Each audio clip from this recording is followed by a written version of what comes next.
Hey guys, Mackie here and welcome to The Lab, a series where I document my journey towards becoming a better Melee player. Now I have been practicing a fair bit over the weekend and I also had the opportunity to do some net play with some guys from my local scene just to realize how bad my puff actually is. So I talked in the last episode about the things that I wanted to work on. One thing that I've been noticing about puff in general is there's just not a lot out there in terms of puff. Like if I go ahead and go to YouTube and let me just find Jigglypuff tutorials,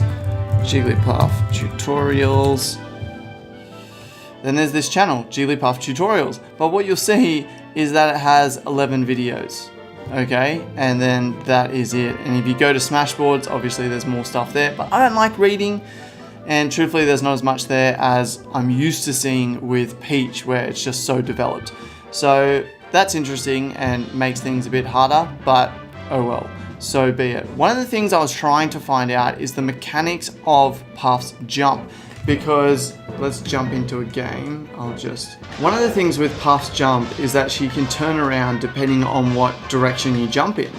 And this happens to me a lot as a new Puff player, is that I'll be off stage, you know, trying to come back with some back airs to protect myself, and I'll end up turning around and approaching with forward air instead, which isn't as good, especially against Marth and things like that. You know, it has its uses, but it's not as good as the back air.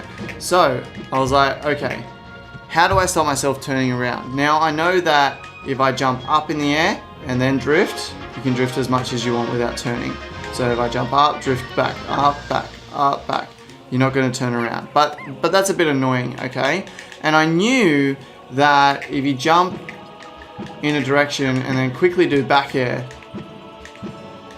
then you don't turn around. But I wanted to know why, I wanted to know how the timing works and things like that, because that's just the way my brain works, is that I like to learn these things. I like to know why something happens so that I can work on it, and when I make a mistake, I know why I made that mistake.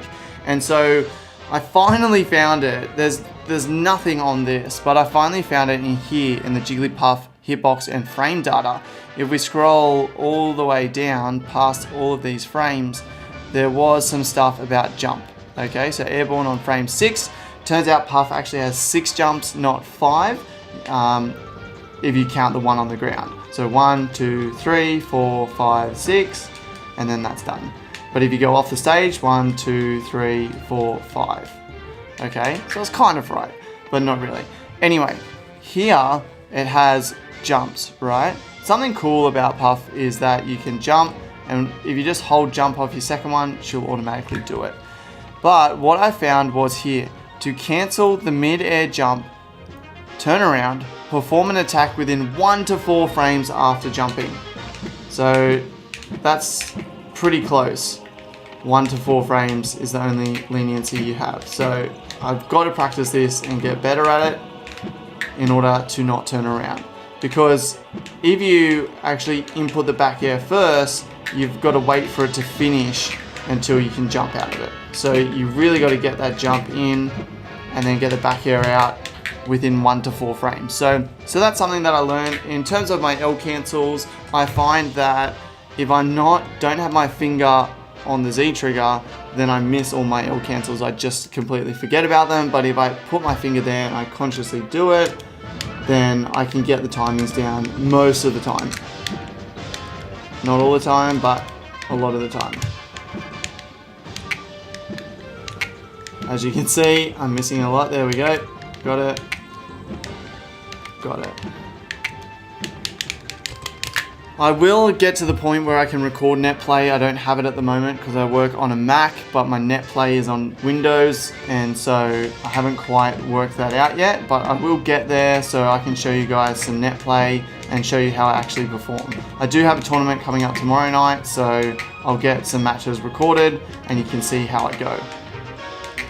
But yeah, at the moment, my L cancels, if I hold Z, like, I tend to remember them and it's not too bad. But then I get the L cancel and I have this delay where I don't do anything afterwards anyway. So at the moment, even if I do get the L cancel, I'm still standing there for too long. So it's basically like not getting the L cancel anyway. So that needs practice, definitely. Until next time, get back to the lab.